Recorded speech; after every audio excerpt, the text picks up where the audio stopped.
Selamat datang di tutorial basis data lanjut dengan Oracle. Oh ya, perkenalkan nama saya Imam Malaki Insani, NRP 32 dari kelas 2 D3 ITB, kemudian dengan dosen Pak Rengga Asmara. Oke, lalu kita masuk ke teori basis data lanjut yang bab kedua, desain basis data. Sebelumnya kita berdoa dulu, Bismillahirrahmanirrahim, semoga diberikan kelancaran pada video kali ini. Pertemuan kedua, desain basis data. Pokok bahasan yang pertama, pendahuluan, yang kedua, aturan sistem informasi dalam organisasi, yang ketiga, proses desain basis data.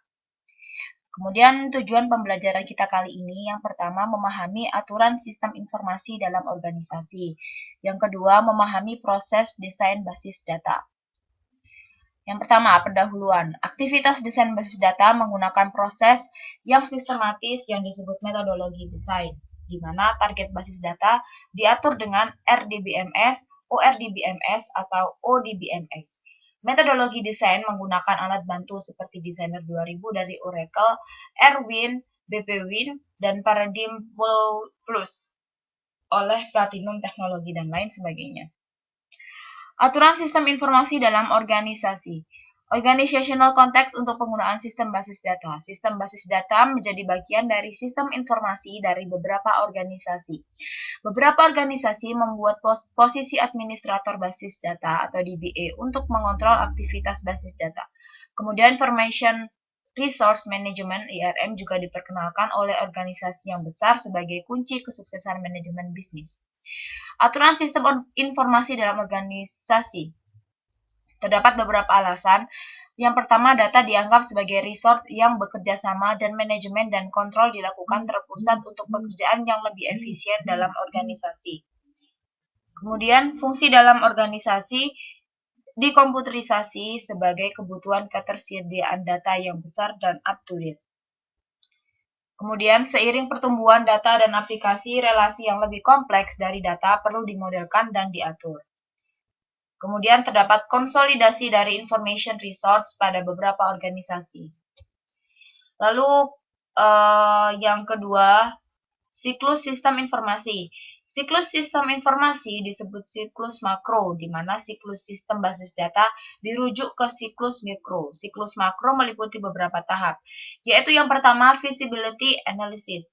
Tahap ini berhubungan dengan analisa area aplikasi potensial, mengidentifikasi sisi ekonomi dari information gathering, dan dissemination, membentuk studi keuntungan awal, menentukan kompleksitas data dan proses, mengatur prioritas aplikasi.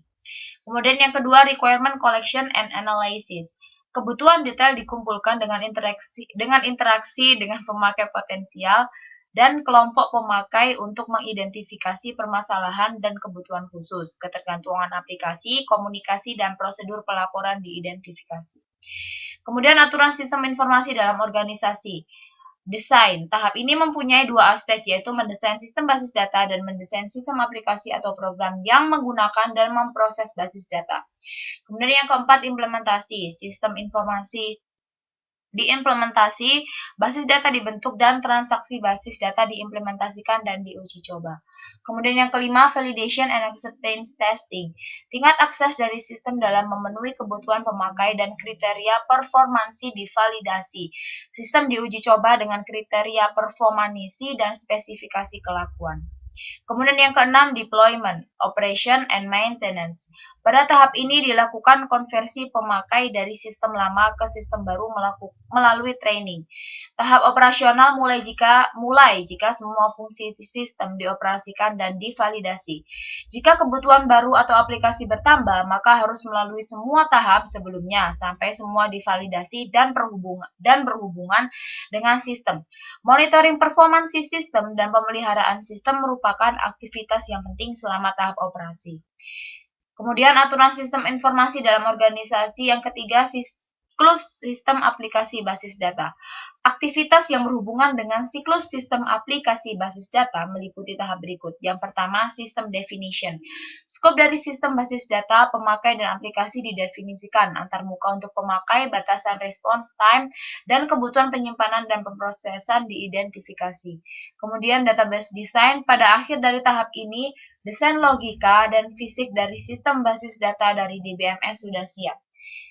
Kemudian database implementation. Tahap ini meliputi proses menentukan definisi basis data konseptual, eksternal, dan internal, membuat file basis data kosong, dan implementasi aplikasi perangkat lunak.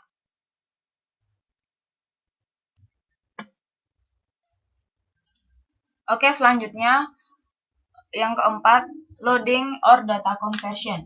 Basis data dipopulasikan dengan menyimpan data langsung atau mengubah file yang sudah ada ke format sistem basis data. Yang kelima, application conversion, aplikasi perangkat lunak dari sistem pendahulu dikonversikan ke sistem yang baru.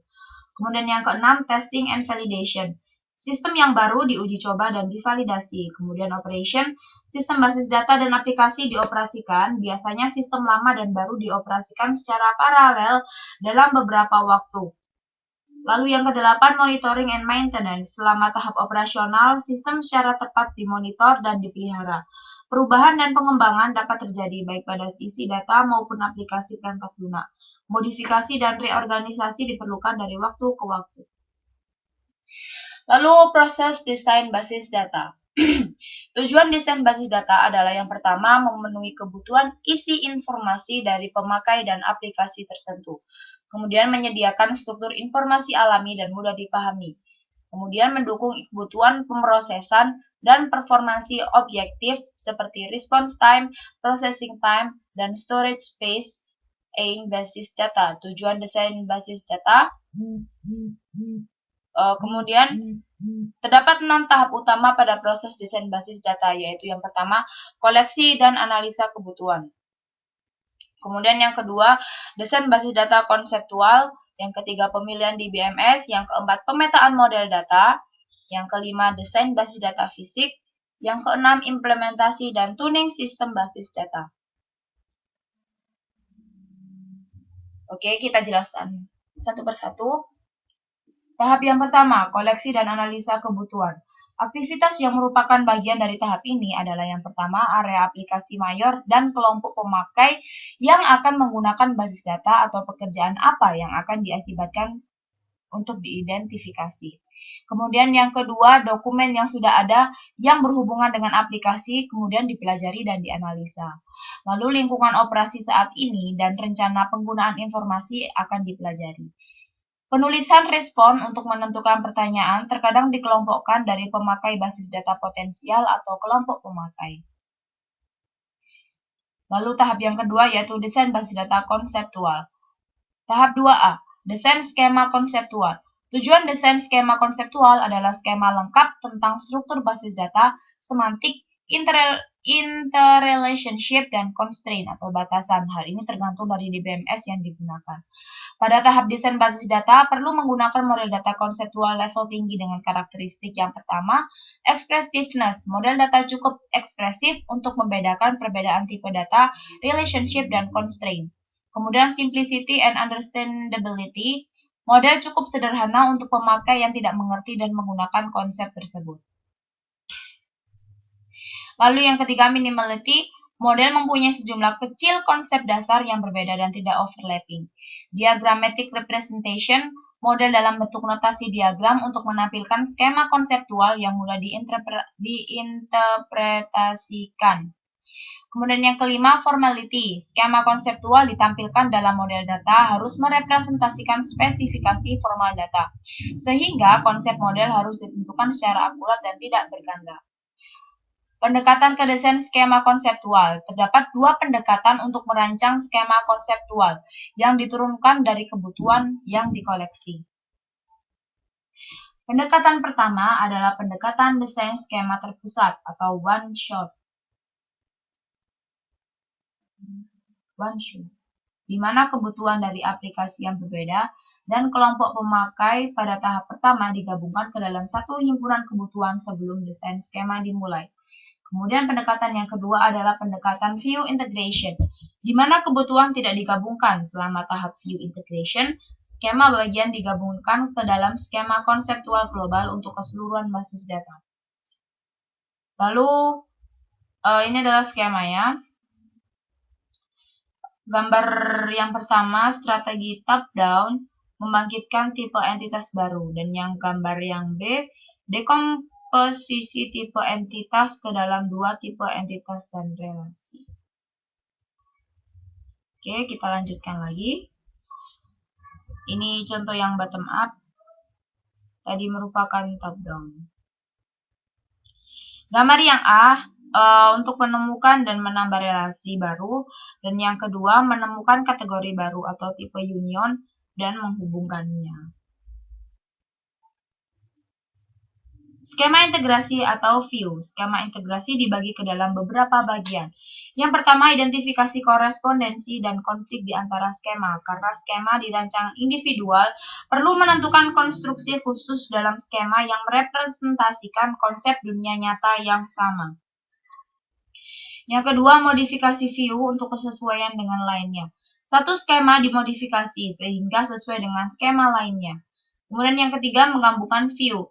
Skema global dibuat dengan menggabungkan skema individu. Lalu yang keempat, restrukturisasi. Sebagai langkah akhir, skema global dianalisa dan direstrukturisasi untuk memindahkan redundansi dan kompleksitas yang tidak perlu. Lalu, tahap yang dua, yang B, desain transaksi. Maaf. Tujuan dari tahap 2B, di mana proses dilakukan paralel dengan tahap 2A. Untuk mendesain karakteristik transaksi basis data yang diketahui aplikasi dengan cara DBMS independen. Bagian terpenting dari perancangan basis data adalah menentukan karakteristik fungsi transaksi tersebut sebelumnya dalam proses perancangan. Hal ini menjamin skema basis data akan memasukkan semua informasi yang dibutuhkan oleh transaksi tersebut. Ini adalah contohnya. Kemudian yang ini contohnya adalah modifikasi view untuk konfirmasi sebelum integrasi. Kemudian yang gambar yang kedua yaitu skema terintegrasi setelah menggabungkan view yang pertama dan view yang kedua. Selanjutnya tahap yang ketiga, pemilihan DBMS. Pemilihan DBMS berdasarkan beberapa faktor, beberapa hal teknis, ekonomi, dan kebijakan organisasi. Faktor teknis berhubungan dengan ketepatan DBMS yang dipilih. Yang termasuk faktor teknis adalah tipe DBMS, relational, objek, dan lainnya. Struktur penyimpanan dan akses path yang didukung DBMS, ketersediaan antarmuka pemakai dan pemrogram, tipe bahasa query tingkat tinggi, ketersediaan alat bantu pengembangan, kemampuan berhubungan dengan DBMS lain melalui media standar, pilihan arsitektur yang berhubungan dengan operator client server, dan lain sebagainya. Faktor non-teknis berdasarkan pertimbangan faktor ekonomi dan organisasi antara yang pertama, software acquisition cost, maintenance cost, hardware acquisition cost, database creation and conversion cost, personal cost, training cost, operation. Ya, itu. Kemudian tahap yang selanjutnya yaitu tahap yang keempat, pemetaan model data atau desain basis data logika. Proses pemetaan dalam dua bentuk. Yang pertama, sistem independent mapping. Pada bentuk ini, pemetaan tidak mempertimbangkan karakteristik khusus data kasus khusus yang diaplikasikan ke implementasi DBMS dari model data. Kemudian tailoring the schemas to a specific DBMS. DBMS yang berbeda mengimplementasikan model data dengan menggunakan pemodelan khusus. Kemudian tahap yang kelima, desain basis data fisik. Kriteria berikut biasanya digunakan untuk menuntun pemilihan rancangan basis data fisik. Yang pertama, waktu respon. Merupakan waktu antara pengiriman transaksi basis data untuk eksekusi dan penerimaan respon. Utilitas ruang penyimpanan merupakan jumlah ruang penyimpanan yang digunakan file basis data dan struktur akses path pada disk, termasuk pengindeksan dan akses path lain. Kemudian transaction throughput merupakan jumlah transaksi rata-rata yang dapat diproses per metnin merupakan parameter kritis dari sistem transaksi, seperti yang digunakan pada reservasi pesawat atau bank. Selanjutnya, tahap yang keenam yaitu implementasi basis data dan tuning. Setelah rancangan logika dan fisik selesai, kita dapat mengimplementasikan sistem basis data. Hal ini merupakan tanggung jawab DBA bersama desainer basis data. Transaksi basis data harus diimplementasikan dengan aplikasi yang dibuat programming berdasarkan spesifikasi konseptual dari transaksi, dan kemudian menulis dan melakukan uji coba kode program dengan perintah DML. Jika transaksi siap dan data disimpan ke basis data, tahap rancangan dan implementasi selesai, dan tahap operasi dari sistem basis data pun dimulai. Nah, sekarang kita masuk ke latihan soal. Sebutkan 6 tahap perancangan basis data. Kemudian yang jawabannya adalah koleksi dan analisa kebutuhan, desain basis data konseptual, pemilihan DBMS, pemetaan model data atau disebut juga desain basis data logika, desain basis data fisik, implementasi dan tuning sistem basis data. Kemudian pertanyaan yang kedua yaitu, manakah dari 6 tahap tersebut sebagai aktivitas utama dalam proses perancangan basis data dan mengapa? Yang paling utama dalam perancangan database adalah tahap koleksi dan analisa kebutuhan, karena untuk menentukan kebutuhan suatu sistem database, kita harus mengenal terlebih dahulu bagian-bagian lain dari sistem informasi yang akan berinteraksi dengan sistem database, termasuk para user yang ada dan yang baru beserta aplikasi-aplikasi. Inilah yang kemudian dikumpulkan dan dianalisa. Pertanyaan yang ketiga, mengapa perancangan skema dan aplikasi dilakukan secara paralel? Agar menghasilkan skema basis data konseptual dan menghasilkan spesifikasi level tinggi untuk aplikasi tersebut. Pertanyaan yang keempat, mengapa digunakan model data implementation independent selama perancangan skema konseptual? Yang pertama, karena tujuan desain skema konseptual adalah skema lengkap tentang struktur basis data, semantik, interrelationship, and constraint. Hal ini tergantung dari DBMS yang digunakan. Kemudian alasan yang kedua yaitu karena skema konseptual tidak tersedia sebagai deskripsi stabil dari isi basis data. Pemilihan DBMS dan keputusan desain dapat berubah tanpa mengubah skema konseptual DBMS independen. Yang ketiga, skema konseptual yang baik sangat penting untuk memakai basis data dan desainer. Penggunaan model data tingkat tinggi lebih ekspresif dan umum daripada model data dari DBMS. Kemudian alasan yang keempat, deskripsi diagram dari skema konseptual dapat menawarkan kendaraan komunikasi yang baik di antara pemakai basis data, desainer, dan analisis. Karena model data level tinggi biasanya berbentuk konsep dan mudah untuk mengerti daripada model data DBMS yang level lebih rendah atau definisi sintak data, komunikasi yang berhubungan dengan desain skema menjadi lebih kelihatan. Kemudian yang kelima, mengapa diperlukan koleksi dan analisa kebutuhan? Tujuannya adalah untuk mengetahui dan menganalisa keinginan pemakai terhadap suatu basis data sedetail mungkin. Pertanyaan yang keenam yaitu,